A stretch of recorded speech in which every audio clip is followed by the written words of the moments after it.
আপনারা সকলেই অবগত আছেন, গাজীপুর মেট্রোপলিটন পুলিশের আওতাধীন টঙ্গী পূর্ব থানা এলাকায় গত শনিবার 6 ডিসেম্বর ভোরে ছিনতাইকারী ছুরিকাঘাতে মোহাম্মদ সিদ্দিকুর রহমান নিহত হওয়ার ঘটনা ঘটেছে, যার মূল অভিযুক্ত ছিনতাইকারী ইমরানকে গ্রেপ্তার করা হয়েছে।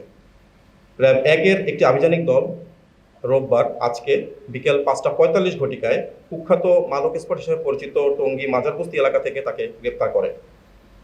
নিহত সিদ্দিকুর রহমান, যিনি পেশায় বিদ্যুৎ ট্রান্সমিটারের স্টোর কিপার ছিলেন এবং তার বাসা টঙ্গী পূর্ব থানাধীন মধুমিতা রোডের বাসিন্দা, তিনি গত শনিবার সকালে তার কর্মস্থলে ঢাকার কেরানীগঞ্জের উদ্দেশ্যে যাচ্ছিলেন। ঘটনাটি ঘটে ওই দিন সকাল আনুমানিক 6টা থেকে 7 ঘটিকার মধ্যে টঙ্গী পূর্ব থানাধীন বন্ধন কমিউনিটি সেন্টারের সামনের ফ্লাইওভারের উপরে। প্রাথমিক তদন্তে জানা যায়, অভিযুক্ত ছিনতাইকারী ইমরান ভিকটিম সিদ্দিকুর রহমানের পথরোধ করে এবং তার কাছ থেকে মোবাইল ফোন ছিনিয়ে নেওয়ার চেষ্টা করে। বাধা দিতে গেলে উভয়ের মধ্যেই ধস্তাধস্তি হয়। এক পর্যায়ে আসামি ইমরান তার সঙ্গে থাকা ছুরি দিয়ে সিদ্দিকের বাম হাতের উপরে 3টি আঘাত করে। মোবাইল ফোন ছিনিয়ে নিয়ে পালানোর সময় ছুরিকাঘাতের ফলে ছিটকে পড়া রক্ত ইমরানের জুতায় লেগে যায়। আসামি দ্রুত সিঁড়ি দিয়ে নামার সময় তার ছুরি এবং রক্তমাখা জুতো ঘটনাস্থলের সিঁড়িতেই ফেলে টঙ্গী পশ্চিম থানাধীন মাজারবস্তি এলাকায় আত্মগোপন করে। অতিরিক্ত রক্তক্ষরণের ফলে ভিকটিম সিদ্দিক ঘটনাস্থলের নিচে সিঁড়ির কাছে মারা যান। উক্ত ঘটনায় যথেষ্ট চাঞ্চল্য তৈরি করে এবং উক্ত ঘটনার পর অভিযুক্ত ইমরান কোনাবাড়ি গাজীপুর এলাকায় যায় এবং ওই দিনই সে মাজারবস্তি এলাকায় ফিরে এসে আত্মগোপন করে। প্রাথমিক জিজ্ঞাসাবাদে জানা যায়, ছিনতাইকৃত মোবাইলটি মাজারবস্তি এলাকায় মাত্র 1000 টাকার বিনিময়ে সে বিক্রি করে দেয়। এক্সট্রিম মশার কয়েল প্ল্যান্ট ফাইবার দিয়ে তৈরি, তাই সহজে ভাঙে না, সুগন্ধিযুক্ত ও নিরবিচ্ছিন্নভাবে জ্বলে। ডেঙ্গু, চিকুনগুনিয়া বাহি সহ যে কোনো মশার বিরুদ্ধে দেয় এক্সট্রিম সুরক্ষা।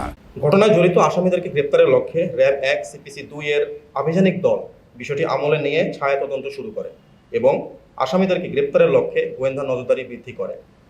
আভিযানিক দলটি ঘটনাস্থলের আশেপাশের বিভিন্ন সিসিটিভি ক্যামেরার ফুটেজ পর্যালোচনা এবং ফেলে যাওয়া আলামত পর্যালোচনা করে ঘাতক ছিনতাইকারী ইমরানকে শনাক্ত করতে সক্ষম হয়।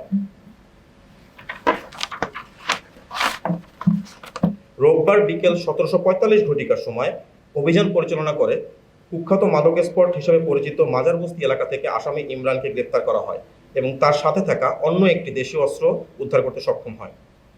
আপনারা জানেন যে র্যাপিড অ্যাকশন ব্যাটালিয়ন যে কোনো চাঞ্চল্যকর ঘটনায় ফার্স্ট রেসপন্ডার হিসেবে কাজ করে এবং এরই ধারাবাহিকতায় র্যাব 1-এর চৌকস আভিযানিক দল অতি দ্রুত সময়ের মধ্যে মামলা রুজু হওয়ার 24 ঘন্টার মধ্যে অভিযান পরিচালনা করে আসামি ইমরানকে শনাক্ত এবং গ্রেপ্তার করতে সক্ষম হয়েছে। আসামি ইমরান তার পিতা, তার ঠিকানা কড্ডা কালাকুর থানা কোনাবাড়ি গাজীপুর মহানগর এলাকার একজন পেশাদার ছিনতাইকারী। তার বিরুদ্ধে মাদকের এবং ছিনতাইয়ের আরও 3টি মামলা রয়েছে। প্রাথমিক জিজ্ঞাসাবাদে সে এর পূর্বে 4 মাস জেল খাটার কথাও আমাদেরকে তথ্য প্রদান করে। উদ্ধারকৃত আলামতের মধ্যে ছিনতাইকারীর ব্যবহৃত ছুরি এবং আসামির একজোড়া জুতো, যেটি টঙ্গী পূর্ব থানার আলামত হিসাবে জব্দ করা হয়েছে। বর্তমানে আসামি ইমরান র্যাব 1-এর হেফাজতে আছে এবং তার বিরুদ্ধে আইনানুগ ব্যবস্থা প্রক্রিয়াধীন রয়েছে। উল্লেখ থাকে যে এই ঘটনা সংক্রান্ত গত 6 তারিখ রাত 8:30 ঘটিকায় টঙ্গী পূর্ব থানায় একটি হত্যা মামলা দায়ের করা হয়েছে। গ্রেপ্তারকৃত আসামিকে সংশ্লিষ্ট থানায় জমা দেওয়ার হস্তান্তরের ব্যবস্থাটি প্রক্রিয়াধীন রয়েছে।